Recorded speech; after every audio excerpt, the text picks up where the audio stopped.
going to go down to us, the Indians, and the Rays. Indians they have the same exact record as us, 29-30, but they have good potential. I think we have great potential too. As long as Cahill and Harvey, to me, as long as Cahill and Harvey don't pitch any more games, we will keep a great record this year. If they keep playing, that's 2 out of 5 days. We pretty much lose almost every game there. I mean, it's just the craziest thing, Billy Epler having them in a starting rotation. I think he wants them to pick it up just so he can seem like he wants himself to seem like that wasn't as bad of a decision to sign them. Because in any realistic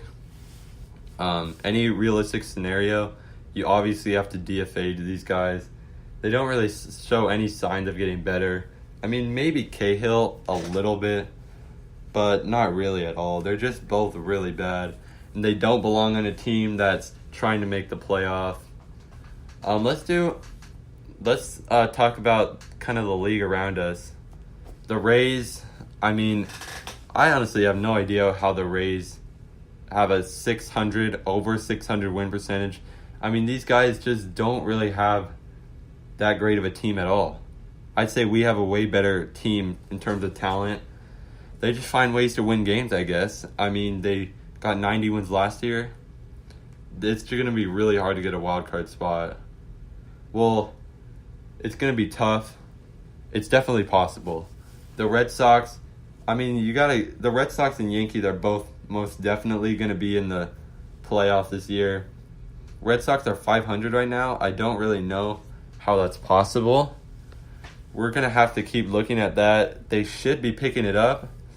It's already 60 games in the season. They're still 500. That just kind of blows my mind. Doesn't make a lot of sense at all. Sort of a World Series hangover. But I do think almost certainly they're going to pass the Rays at some point. There's no way the Rays can keep this up. It just makes it tough, though, for the Angels to get to a wild card spot. I mean, maybe the Red Sox could stay at around 500. That's such a low possibility. But if that happens, I guess Angels Rays in the wild card. But most likely it's going to be between us, Rays, and Indians. Maybe not even most likely. That's what I think. That's going to be my prediction. It's going to go down to the Angels, Indians, and Rays going for the second wild card spot. Then Yankees winning the division. Red Sox getting first wild card spot. Guys, the Yankees are just insane. They don't even have a lot of their starters, and they have a 655 win percentage, 38-20. That's pretty crazy. The Twins, too. I don't know why the Twins are doing so good. They have good starting pitching. Their lineup has just been unreal, and I honestly don't know how. I don't know how they've been this good. Polanco has just come out of nowhere and been insane. They also got C.J. Cron. Of course, right when he leaves the Angels, he starts doing good. Who else? They got Jonathan Scope, Sano, which their whole team's kind of broken out at the same time. I definitely think they're going to slow down, but they should be winning the division, most certainly. When these guys faced Matt Harvey on that day game, the game got rained out on Wednesday, and then they played on Thursday a couple weeks ago. I was there. The Twins just blew Matt Harvey. It was literally batting practice. I mean, they were just hitting bombs over and over. It was pretty crazy to watch. Our hitting did good that game. We scored 7 runs that game. I mean, I think the make or break for this team getting to the playoff this year will be the starting pitching. What else do we need to talk about? Okay, so right now, let's just take a break. I want to do a quick, I want to talk about myself. First of all, thank you guys if you're still watching this podcast. I really appreciate that. I go by Angels Vlogs on Instagram and YouTube. My Instagram's angels.vlogs. My YouTube's Angels Vlogs. if you're an Angels fan, you have to check out my channel. I'm just a big fan of baseball. My channel, I just have a lot of baseball content. I make MLB The Show videos, and then I vlog myself going to Angel games. I go to about 90% of the Angels home games. So it gives me kind of a unique perspective, being able to watch almost every game. It gives you a lot more than you think. It gives you a lot more knowledge about, the teams in baseball than just watching on TV. You may think you're watching pretty much you may think you're getting the full experience if you're watching games on TV, but you're definitely not. You got to come to games. Guys, I'm going to encourage you, if you're an Angels fan and you live nearby, you should be going to games. And I pretty much go early for batting practice almost every game. I catch baseballs, and I also get autographs. Gotten Trout's autograph a lot. Mike Trout's the GOAT off the field, on and off the field, what I meant to say. He just signs autographs every game. He's just the best guy, best personality. And yeah, that's what I gotta say about that. Angel Stadium experience is amazing. You guys should come to more games if you live nearby. Don't just watch every game on TV. You should be out here going to games. And want to make some closing statements. I think this podcast will be 30 minutes long. If the Angels don't make the playoff this year, I believe very soon we will be a great contender. Billy Epler has transformed this farm system. We've got a lot of great prospects coming up. Yeah, so guys, I want to end this podcast by talking about our prospects. We got Adell. Griffin Canning's going to be a stud his whole career. Brandon Marsh, Jahmai Jones. Brandon Marsh actually been up in the Angels the last 2-3 weeks. He's been solid. Jose Suarez, who made his debut today. Rengifo, I think he's going to turn out to be a great player. Matt Thaiss, who's been killing it in AAA. I don't know how he's not in the MLB yet. He's been killing it. Jordan Adams, first round pick last year. And yeah, it's just Billy Epler has transformed this farm system, and it's been pretty great. In these next 12 years, I just really want to see the Angels get a ring from Mike Trout. I know all you guys want that too. It won't be great. It won't be good at all if Mike Trout goes through his whole career without a ring. And I do have great confidence that we will. We just have our team. We're already great right now, and our future is just going to get better and better. I think we'll win at least one ring when Trout's next 12 years on the Angels. I think it's pretty certain. I should talk about more things. We got like 7 minutes left in this podcast. Oh yeah, tomorrow is the MLB draft. The Angels have the 15th pick. The Orioles have the first pick. Royals and White Sox. Then Marlins, Tigers. I haven't paid too much attention to who we're going to draft. Honestly, the MLB draft doesn't excite me that much because players take so much time to, get up from the minors. And it's just such a long prospect, or such a long, I cannot find the word. I don't know why. God damn. I can't find the word. It's such a long process, I think, what I'm trying to say, with players coming up to MLB. I obviously pay attention to who we draft, stuff like that, and pay attention to how they're doing in the minors. But, what excites me is players that are doing good right now in the major leagues.